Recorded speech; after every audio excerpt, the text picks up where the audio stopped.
আসসালামু আলাইকুম। তন্নিশা আসছে চাঁদপুর থেকে, ওর বয়স হচ্ছে 32। ওনার খিঁচুনি ছিল প্রচণ্ড। খিঁচুনির কারণে ওনার স্বাভাবিক সংসার যেটা সেটা থেকে তছনছ হতে যাচ্ছে। ইনশাল্লাহ উনি কতটুকু ভালো আছে বিস্তারিত আমরা তার হাজব্যান্ড থেকে শুনবো। আসসালামু আলাইকুম। জি, এই যে দীর্ঘ অনেক বছর, প্রায় 8 বছর 8.5 বছর আমি এটা নিয়ে টেনশনে আছি। আচ্ছা, দীর্ঘ 8 বছর আপনি অনেক কষ্ট করেছেন আপনার ওয়াইফকে নিয়ে, অনেক ডাক্তার দেখিয়েছেন। কি সমস্যার জন্য আমাদের এখানে আসছিলেন? মূলত তার খিঁচুনি এবং দাঁত কাটা। দাঁত কাটা। আচ্ছা, খিঁচুনিটা কেমন হইতো?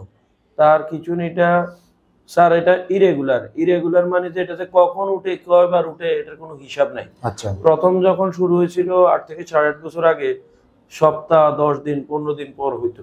আচ্ছা, এরপরে আমরা বিভিন্ন জায়গায় গেছি, ওষুধ খাইছি, কিন্তু এটা রেগুলার হয় না। এরপরে এর সাথে নতুন করে শুরু হয়েছে তার দাঁত কাটা। দাঁত কাটাটা কেমন, আপনার সাথে কথা বলতেছে হঠাৎ তার দাঁত কাটা শুরু হয়ে গেছে। আচ্ছা, তখন আর সে বলতে পারে না সে কই আছে, কি আছে না আছে। আচ্ছা, থ্যাংক ইউ। আবার এই দাঁত কাটাটা 2 থেকে 2.5 মিনিট টাইম নেয়।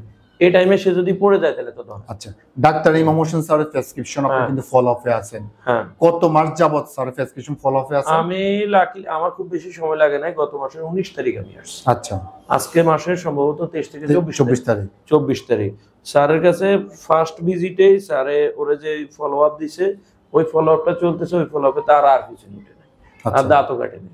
এই দুইটা মূল যে সমস্যাটা ছিল, এই দুইটা সমস্যা এখন বন্ধ আছে। ওকে, থ্যাংক ইউ। তন্নিশাহার মূলত 8 বছর সংগ্রাম করেছে ওনার হাজব্যান্ড, তারপরে ওনাকে হাতে রেখেছে, ওনাকে সংসার জীবন ধরে রেখেছে।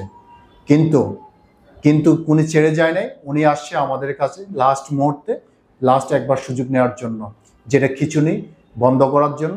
ইনশাল্লাহ সেটা ফেরেছে ডাক্তার ইমাম হোসেন। দাঁত কাটার যেটা, সেটাও ফেরেছে ডাক্তার ইমাম হোসেন। আমরা দোয়া করি তন্নিশার জন্য, তন্নিশার হাজব্যান্ডের জন্য, ওনারা যেন সুখী থাকে, ওনার ভবিষ্যতে যেন আর খিঁচুনি না ওঠে, তার জন্য আমরা এটাই দোয়া করি তন্নিশার জন্য। আসসালামু আলাইকুম।